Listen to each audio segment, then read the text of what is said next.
आज मैं आपके लिए लेकर आया हूं कि आप कैसे याद रखेंगे कि history of company legislation in India, कैसे कैसे डेवलपमेंट हुआ कंपनीज एक्ट में इंडिया के अंदर। तो सीक्वेंस कैसे याद रखेंगे, वो याद रखने का तरीका मैं आज आपको बताने आया हूं। तो किस तरीके से आप शुरुआत से लेकर और आज तक जो कंपनी एक्ट लागू थे उनको कैसे याद रखेंगे।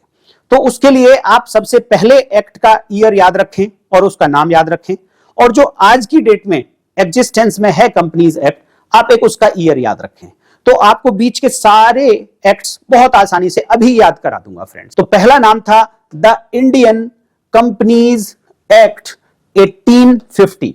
ये ईयर इंपॉर्टेंट है। अब 1850 को लेकर आपको चलना है और बाकी चीजें याद हो जाए। मैंने अभी आपको बताया था कि आप सबसे पहला याद रखें, तो एक तो सबसे पहला हो गया 1850, और सबसे लास्ट में जो अभी एग्जिस्टेंस में है एक आप उसको याद रख लें, तो सारा सीक्वेंस आपको याद हो जाएगा। तो एग्जिस्टेंस में कौन सा है फ्रेंड्स? एग्जिस्टेंस में है 2013, द कंपनीज एक्ट 2013।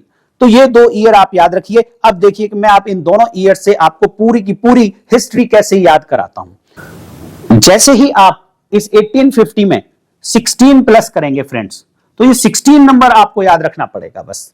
तो जैसे ही आप 16 प्लस करेंगे तो नेक्स्ट ईयर आ जाएगा 1866। तो दूसरा एक्ट, जो पहला एक्ट जिस कंपनीज एक्ट ने रिप्लेस किया, वो था द इंडियन कंपनीज एक्ट 1866। इससे नेक्स्ट वाला एक्ट था, इसमें फिर से 16 प्लस कर दें फ्रेंड्स आप, इसमें फिर से 16 प्लस किया तो अब आ जाएगा 1882। तो उसका नाम क्या था तीसरे एक्ट का? The Indian companies act 1882। यहां तक 16 प्लस 16 किया आपने दो बार, तो ये आ गया। यहां 16 का खेल अब खत्म। अब आपको प्रेजेंट जो है आपका करंट कंपनीज एक्ट 2013, उसकी हेल्प लेके अब आपको याद रखना है। तो करंट में है देखो 2013, तो इसके ऊपर चलना है हमें, इसके पीछे। तो एक बीच में छोड़ो, अभी इसको याद रखेंगे 1956 को, उसको बीच में छोड़ के उससे पहला कौन सा था? अभी 2013 है, उससे पहले 1913 था। 1913, 82 के बाद में कौन सा आया? 1913, और अभी चल रहा है 2013। 100 ईयर्स का डिफरेंस है सीधा सीधा। तो आप 100 से याद रह जाएगा आपको कि अभी 2013 चल रहा है, इसके बीच में एक और आ गया था बीच में कहीं 50 ईयर के आसपास, और उससे पहले 100 ईयर, जस्ट 100 ईयर पहले आया था 1913, और उसका नाम क्या था? सेम नाम था, द इंडियन कंपनीज एक्ट 1913।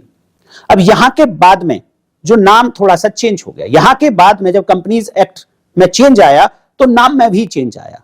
ये बिफोर इंडिपेंडेंस की बात हो रही है, आजादी से पहले की बात हो रही है। तब तक हम इस कंपनीज एक्ट में इंडियन था, लेकिन आजादी के बाद 1956, आप इसको जिस तरीके से याद रखें, एक डेट है 1956 जो आपको याद रखनी है। जब एक्ट में अमेंडमेंट हुआ और 1913 वाले कंपनीज एक्ट को रिप्लेस किया, तो इसका नाम हो गया था इंडियन, उसमें से हट गया था और केवल नाम रह गया था द कंपनीज एक्ट। इंडियन हट गया है, अब यहां इंडियन नहीं लिखना है 56 के बाद में, द कंपनीज एक्ट 1956, और उसके नीचे 2013 था ही, और उसमें भी इंडियन नाम नहीं था, द कंपनीज एक्ट 2013। आज की डेट में ये चल रहा है फ्रेंड्स। इसके आगे एक एक्ट और आया जो कंपनीज एक्ट तो नहीं है, लेकिन उस एक्ट से गवर्न कंपनी ही होती है। तो उस एक्ट का नाम है the insolvency and bankruptcy code. Act नहीं है फ्रेंड्स, कोड लिखना है, the insolvency and bankruptcy code, और ये ईयर है 2016।